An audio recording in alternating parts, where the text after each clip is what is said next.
Hi everyone, I am standing here in a location called One Heart.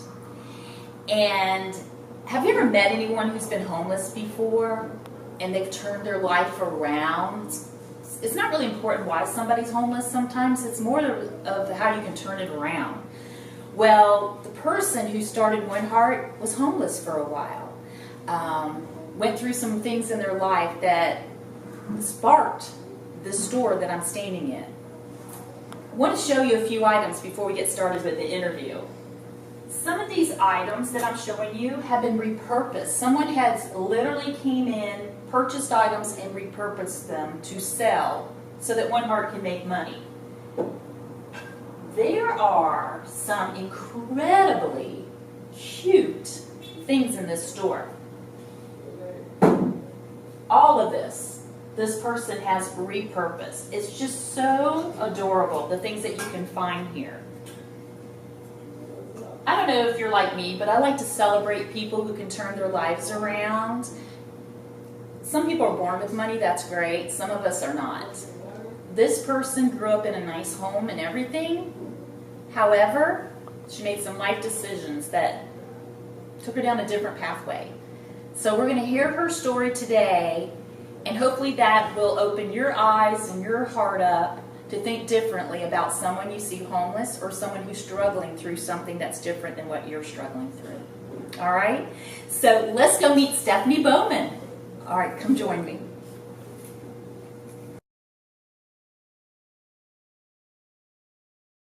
Stephanie, thank you so much for meeting with me today to talk about your life and about One Heart, which I got to know a little bit about One Heart because of affiliation through a church, and then I actually got involved with the Christmas presents one year, so we'll talk about that, which was a lot of fun.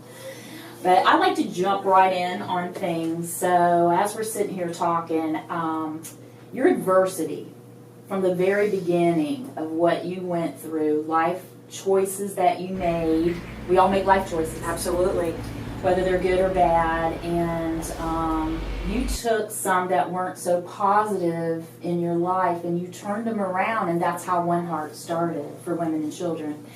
That story, when I first heard about it, really touched me a lot, because I don't think I've ever met anyone who's been homeless before and turned a life around. I've met a lot of homeless people that I've ministered to and given love to, but not in what you've done. So, jumping right in, tell me about what caused you to be homeless. Well, I think it's an interesting question because people have I say a false sense of reality a lot of times on what homelessness really looks like and what type of people are homeless.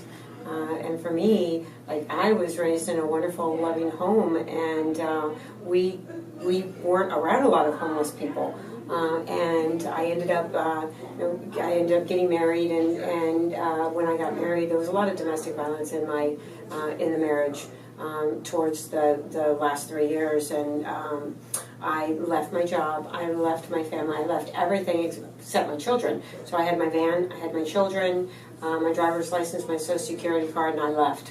So we had a plan, but the plan didn't work because I left 8 days early.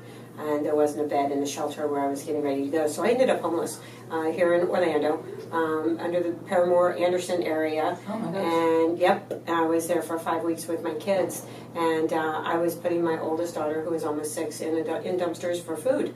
And again, it's something, we always had food on our table. We might not have had much food, but we always had food on our table. So that was 20 years ago, 1999, when that happened, when I was homeless. And there was some amazing people that swooped up and took my children, put my children in foster care. My children, they needed to be in foster care. They needed some stability, but they also needed not to be with their father at the time. There was a lot of addictions and just stuff and life stuff. And so they went into foster care for almost a year, and I went to a drug and alcohol treatment center because there were some drugs and alcohol that was involved as well with me trying to mask all the pain of what all was happening. So I ended up homeless for 5 weeks. Amazing, loving community, and what I love, I think the most is the women there in the community that just swooped up and loved me. And so there was a woman that said, you will not put your kids in a dumpster anymore. You will come to me. We'll make sure that you have food, but you can help me clean. So that's what I did. So it was that bartering system. So when I started One Heart 10 years ago, so I was 10 years out of 10 years out of homelessness, 10 years out of my addictions, 10 years away from the abuser. I really started getting involved in those 10 years in different nonprofit organizations. I knew I wanted to start a nonprofit. Didn't know what it was going to look like, though. So when I started One Heart 10 years ago, I knew some of what I didn't want from being in some of the other nonprofits. But I also knew some of what was really, really, really important to me. And one of them was when I first started One Heart with the board of directors, there were 4 other women that really jumped in quickly with similar histories. My sole mission was to help mothers not to have to put their kids in dumpsters for food, or not have children ever have to go into a dumpster for food for their family.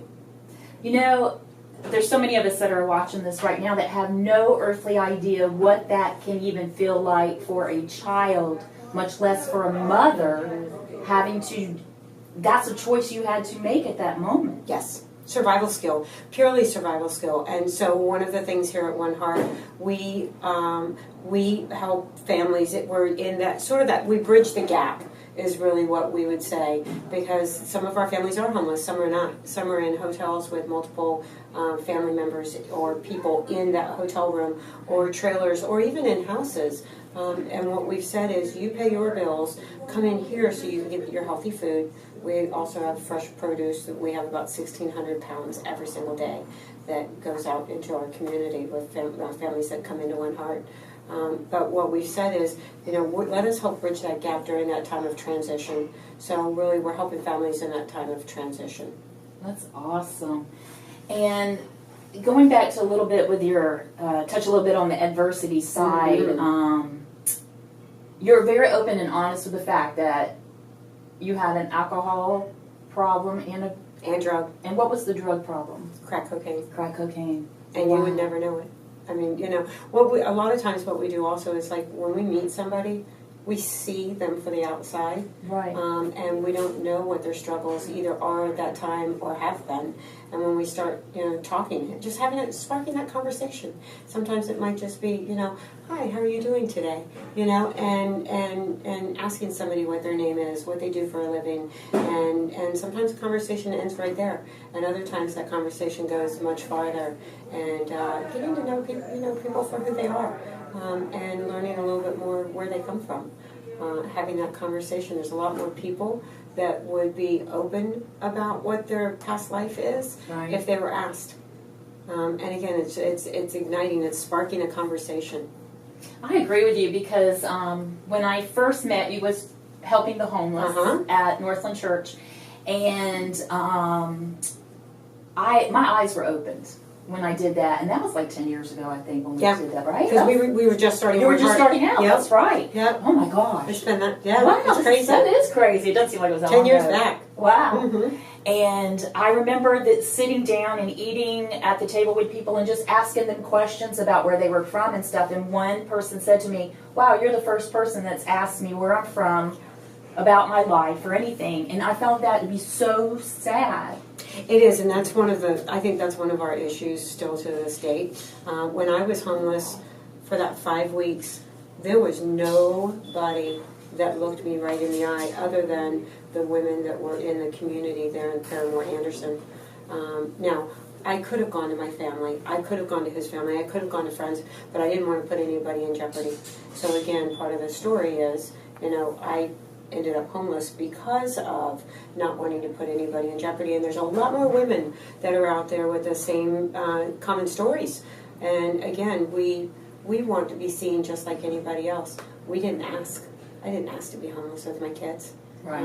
And I think we all want to be seen, we all want to be heard, we all want to be loved, no matter what our situation is at that time. And I think that we're put here on this earth to love people wholly, like just love people. I agree. And there's So at One Heart, we're teaching people how to spark conversations and how to get to know how to have those pieces of communication with others. I love it. Yeah, because we all connect. We all connect. That's what people forget. We all connect. I don't care what color you are. I don't care what your sexual preference is. Any of that. Yes. Female, male, whatever. We all are meant to connect. That's how.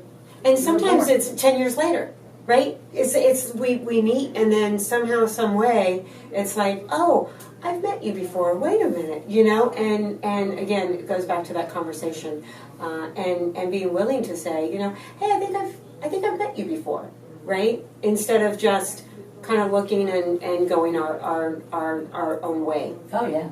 I'm that person that will talk to someone in the line while I'm in the grocery store or whatever, and sometimes I get the looks like, lady, can you shut up? That's me. Yeah. But it's because I don't do it because I just feel like I need to talk. I do it because I'm so curious to meet people. I always have been very fascinated with people's stories, what they're about, where they're from. I try to really be non-judgmental. I know that we're not 100% that way. Correct. We just can't be, unfortunately. But I really work on being non-judgmental, And when I see someone who's homeless on the side of the road, I don't sit there and go, oh, I wonder if they're on drugs or whatever. I just think, I wonder what got them there. And I pray for them at that moment. That's it. I love that we can be God's hands and feet here on earth, And I think that's one of my favorite parts about One Heart and having a home base per se, a safe place that people can come in. I think that we are all connected, and it's we don't always have to know why we're connected. Right. But I love that we can be God's hands and feet and love each and every person all the same. I think you said something earlier about we try not to judge people, and I think that it's part of a human nature to judge. I wish I could sit here and say that I don't judge anybody. I like to call it observing, but I think that there are definitely times we, as being a human being, where it's I like to try and question it, right? Question where that person came from, how that person ended up where they ended up, and how can we help, right? Not just how did you end up where you are. Right. But how can we help? I might not have the resource.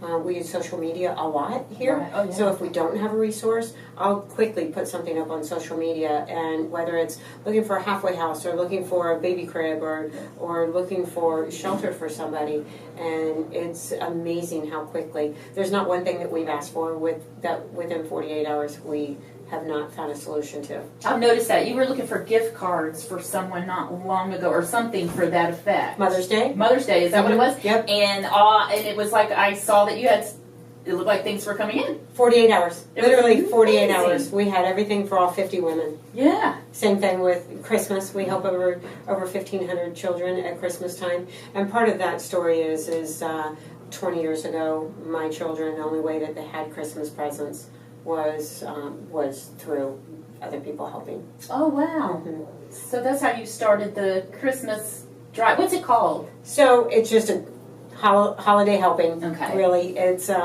we don't make too big of a deal from it. Right. But the community wants to help. Businesses want to help. People want to help. So we give people every day of the year an opportunity to help in some way.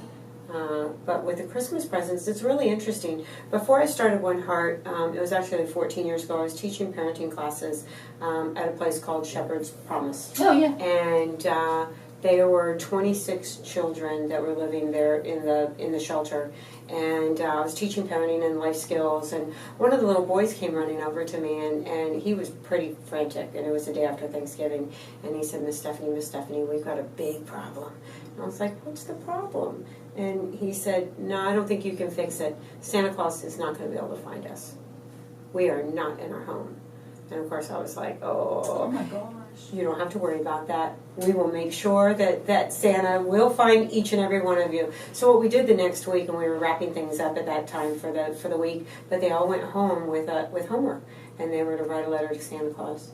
And so Christmas, it was the week before Christmas, we made sure there were presents for all the kids and the moms, and some of the things that were on the wish list were there, but we also had a Santa Claus. And at the end, all the kids were, most of the kids were playing with their presents, but Johnny started crying, and I knew that cry. And I ran over, and I was thinking while I was running over to him, oh my gosh, out of everybody, we could not have forgotten about him. And he was crying because he had brand new underwear, and there was nobody else's name in the underwear. So he had always had somebody else's passed on underwear. He was 7 years old. Oh my God. So my husband was there, and we'd been married for a couple years, and my husband said, this will never ever happen on my watch again. Like, never. We will never have children that are in our presence, or children that we know need brand new socks and underwear. We will make sure that they have them. Wow. So our clients, not only at Christmas time, but all through the year, we make sure that our clients and those children have new underwear, so they can put their own name in. That's a touching story, because that is just something you don't think about. You just don't think about. I mean, I wore hand-me-downs from cousins and stuff when I was younger, too. But I didn't wear undergarments that were from somebody else. Mm-hmm. So that right there just took me backwards. Yeah. These are things you don't think about. No. You really don't think about it until you sit with someone like yourself that opens up a little bit more into your mind to think. Yeah. We had there was a gentleman in here yesterday at One Heart, then we were talking, and he, when we were, after our hour together, he said, what is your biggest need? And I said, canned meats and underwear and bras and sports bras and socks. And he said, like, he doesn't give money, but he buys things. And he said, like, you don't need a new truck or a new trailer or a new freezer. And I said, it's not a need. Like, none of that's broken. So it's not a need. Our big need, when somebody asks, our big needs usually are something they're small needs. Other than, rent money or, administrative money, dollars. But most people don't want to donate towards that. Right. So we fundraise every month. We have fundraisers that help to pay for that. But we, it's amazing when people, most of the time when people ask, it's not huge. They're not huge things. They're things that people can literally take. They can buy $10, $20 and drop off. I had a fire a few years ago, and, a few years ago, it's been like 20 years ago, I don't know what I'm talking about, but to me it was a few years ago. Yeah. And I lost everything, and that was one of the things that caught my attention to that was a lady who brought me makeup. She's gone and bought all this hygiene stuff for me she called the apartment community to see how old I was, got me hygiene stuff, makeup, all this stuff. And when I came, I couldn't believe what all she had dropped off for me, because I knew she had spent. But what she thought to purchase me was what was amazing. Absolutely. Because there was things that I didn't think of at that moment, but I knew I was going to need. Mm-hmm. You know what I mean? And so that opened my eyes to when I do things like this, too. I look for hygiene stuff or whatever for women, because I didn't think that way at We first. pack a lot of purses. When I was homeless, that was the way another woman connected with me also. We were sitting outside of the van, and a woman drove by, and she said, are you going to be there for a couple minutes? And I thought, what an odd question for somebody that was driving by. And I said, I don't have anywhere else to go right now. So she said, hold tight, just stay right there. And she came. She was back within 15, 20 minutes, and she had a purse. And in that purse, there was a half of a lipstick. She just cut the top part off. A little bit of perfume, mm-hmm. And there were things that came from her house. But I thought, oh my gosh, she didn't even know me. She didn't know me, but she thought enough, of another mom to go home, pick some things up, and drop them back off. And I felt human that day. Those things make a difference. Yeah, they really do. When somebody when people are hurting like that. We all are. When the economy first fell, mm-hmm. because everything I do is commission based for my income. There was a point where I was beginning to wonder if I was going to be, because I was way behind on my mortgage, everything, and that was a reality check, and that's what got me to volunteer with the homeless, because I thought, let's put myself where my fear is, and I'm obviously still here. Mm-hmm. I'm still in my home. But that was such an eye-opening event for me to work with the homeless during that time, because it did something for my mindset too. It always does. When we think of somebody else a little more than we think about ourselves for that moment or that day or that hour, there's a shift in our heart. There's a shift in our thinking. And we do a lot of that here at One Heart. It's we've got new volunteers that come in that are like, well, what do I do? You know, and there's so much that they can do. And it is, whether it's working with the clients or driving food or items over to a family, or coming in and helping to hang clothes up for the next family that needs to come in and find the clothes for their family. But there's something out there for everybody, right? One Heart's not going to be for everybody. The animal shelter is not going to be for everybody. The nursing home is not going to be for everybody. But there's something out there for each and every person to give freely a little bit of their time. That's a good point. It really is. That is a very good point. And I one year did volunteer and deliver presents for Christmas, and I'm going to tell you, I chose the Pine Hills area, and it was so much fun. And it was fun, but at the same time, it pulled on my heart. Absolutely. Because some of the homes that I delivered to, they invited me in. They had needs, and I saw it in front of me. So it was there where I'm going, man, I wish I could help this person. Right. So, all right. Well, we're going to continue this conversation inside the store because I want you to see the location here for her store. If anyone's looking here in the Orlando area, we're kind of in the College Park area. We are College Park. Yeah. So, but we're here in Orlando. So, if anyone would like to, once we get inside, would like to offer any donations or anything of any sorts, or what Stephanie's mentioned, now you have a connection of someone, because all your proceeds go to the community. You don't take a salary or anything. I just started getting a paycheck. You did finally. I just started getting a paycheck. I know you did for years. Right, for the first 9.5 years. Beautiful. Somebody came in the community and said it's time, and I want to help with this. So that is their mission, is that they help with that. Oh, good. Yep. So we have so everybody else is all volunteers. We have up to 17 people here each and every day to help make whatever it is happen. So Monday through Friday we have our community food pantry and help over 3,000 people each month with food and different resources. And then Saturday is our thrift store where anybody in the community can come in and shop. All right, we're sitting here right now in Stephanie's store. I love this. Stephanie is a fashionista right now with this beautiful hat that she has on. That's for sale. It would only be $5, and what I love is that it is a Charlotte Russe that was like $20. So I love that here at One Heart. Some people donate brand new things, and other people donate things that come. I got to take it off because I keep hitting. We have furniture that comes in, we have clothing, household goods, and each item that comes in, there's a purpose for.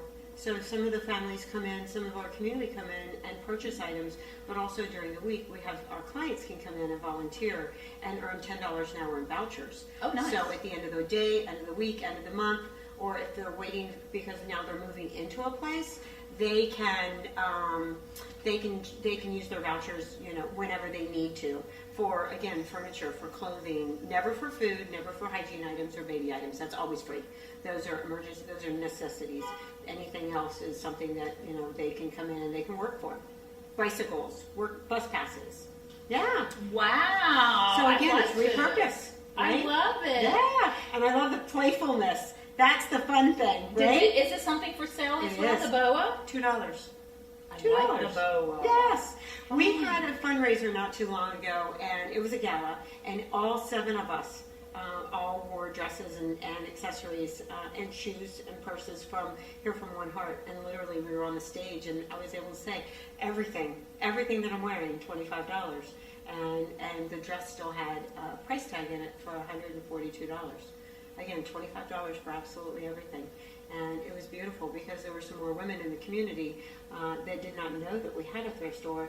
Not only having a thrift store, but what types of items we have in here. Right, yeah, because you're being so close to Winter Park, you have some nice, like this love seat we're sitting on right here. This is a very nice love seat. Absolutely. And this is how much? It says $175, but it was just knocked down to $100 today. Who needs a love seat? Right? This is really nice. This is really nice. And the cute little figurines. There's so many cute things here. Flowers and any kind of household items, gadgets, shoes. Mirrors, absolutely. Lots of nice artwork. Yep. And if somebody donates and wants us to sell it so that we can help with 100% of the proceeds from our Saturday sale go right back to our food pantry.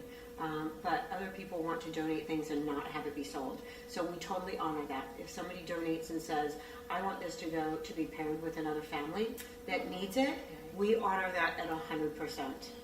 I love it. This is such a nice location too. It's really in a centralized location. We're off of Rio Grande and right by Princeton and 441. Yeah, so right across the street is Residence. It's College Park, and our community has rallied around, and they've embraced us, and they really support. They encourage and support what we're doing here. This, I'm telling you, if you like to repurpose things, she's got some really cool, she's got a stereo console. What would you say that was in the 60s? Absolutely. 70s? 60s, yep, late 60s, early 70s. It could be repurposed. This could be repurposed actually into a doghouse. Absolutely. It is so cute. And that's what I love is we live in a day right now where people they find ways to repurpose things that are already in their house or buying things from thrift stores where it's beautiful, $10, $20, maybe $100 depending on what it is. They can buy it, they can sand it, they can paint it, they can repurpose it for whatever they need to. Oh yeah, this is such a great place to come shopping. Before we end our segment here, there is one more thing that I wanted to talk to you about. Things are going so great with One Heart, and everything that you've been through in life that you've already shared, God threw a little bit of another curveball into your life with some health issues. Yeah. And briefly, can you just tell us a little bit about that and tell us what strength you pulled out of that to continue on the pathway that you have in your life? Because you're someone that's pulled themselves basically up. And you didn't do it on your own because, like you said, you've met women, other people. It takes a village. It takes a village. Mm-hmm. But you had to make that first mental mindset decision to make a change in your life. So that alone already is just makes you such an amazing woman to me. But share, like, I'm in shock about what has happened to you health-wise. First of all, we don't need all the organs that we have in our body to live. I found that out very quickly when they removed my esophagus and put my stomach to the back of my throat. So I've got a small scar right here, but a very long scar here where they went in and they reconstructed 4 times first, and then they totally removed my whole esophagus, and so I don't have a stomach or esophagus, but 5 cancers and 32 different procedures. Again, it's what we make of it, right? I've had amazing people around me that have just rallied around me to be able to help keep me lifted, keep me loved, and every time I feel like I'm having a down moment, they quickly pull me up. So a lot of cheerleaders, a lot of prayer warriors, because there's definitely times where I do feel low, but I immediately pick the telephone, up and call somebody else that's, already walked through it. I want to talk about that real briefly. That's a good point. Life throws you curveballs. Things happen. We've got to have our tribe, as the terminology is these days, around us that can lift us up. We don't need people who are, it's funny I'm going to say Debbie Downer with my name being Debbie. Yeah, but pull us down underneath the bleacher. Exactly. We don't need that. We need people who can lift us up through our hard times and rough times. And I've not been through what you've been through. I've had my different adversities in life, but I do know that from when the economy took its dive, there were people who I thought were good friends who said some things that got back to me that hurt me deeply because I couldn't believe they went there. Yep. And then there was the ones that I didn't know that would come out of the woodworks that were there to support me through a hard time, because for me it was a hard time that I went through. I'd never been through ever. I've been very blessed. I never went through a money issue until all that happened. And a financial issue, I guess I should say, and it really opened my eyes up. I have a whole different respect for people in life in general who go through hard times. Well, I think also you said something that was pretty interesting. We never really know who is going to be there for us, right? And some people, like what I found, I thought there were 2 people in my life, very instrumental in my life. I thought they were going to be there to help me, to hold my hand and walk me through it. They were not there at all. And after the fact, one of my questions when I was healthy again was, what was it? Why were you not there for me? And both of them said the same thing. They didn't know what to do. They didn't know how to act. They didn't know how to be themselves. And they did come back into my life, but like I was bitter. I was angry. I didn't understand. So a lot of what we do from walking through different things that we have in our that we've walked through in our lives, I think it's also part of our responsibility to share it with other people. So whether they one day maybe walk through it, or maybe they're going through the same thing at this time and like have no clue, because it's easy to get angry with somebody and cut them out of our lives, right? It's easy to do. Yep. I wish it wasn't as easy to do, but when we understand, when we can have that conversation, right? When we can dig deep and trust that having that conversation, no matter what the outcome's going to be, trust in that in the process of having that conversation. I love it. You've given some great information. We're getting ready to wrap this segment up, but before we do, this is your platform, okay? Mm-hmm. I'm the vessel. It's your platform at this moment. Looking into the camera, what advice or anything can you give to the people that are watching right now, listening to your story? Well, I love that. No, first of all, I want to say, don't give up. Whatever you're walking through, there's somebody else that's already walked through it. It doesn't take it away from what you're walking through. Really, it just means there's somebody out there that can help with the experience, the strength, the hope. You are not alone. Please do not give up. We've just watched 10 more people take their lives in the last 6 months because they gave up. I want to say, don't give up. There's people that love you. If you feel alone, you're not alone. You're not alone. Make it to One Heart for Women and Children. Pick up the phone. Call 211 Directory, which is United Way's resource center. They'll help direct you to the place that's needed. If you're looking for a place to volunteer, come in. If One Heart's not the place, we'll help find the right place for you. And if you're looking to donate, whether it's time, whether it's talent, whether it's money, we are here. We are here for you. Awesome. Thank you so much, Thank Stephanie. you. Oh my gosh, this has been amazing. You know I amazing, adore amazing. you. You guys, this has been really a great segment, and I hope you've enjoyed it. And again, One Heart here in College Park, Orlando area. If you're looking for somewhere that you want to volunteer some items that you want to make sure is going for a great cause, if you want to volunteer some time, this is the location to come to and check out.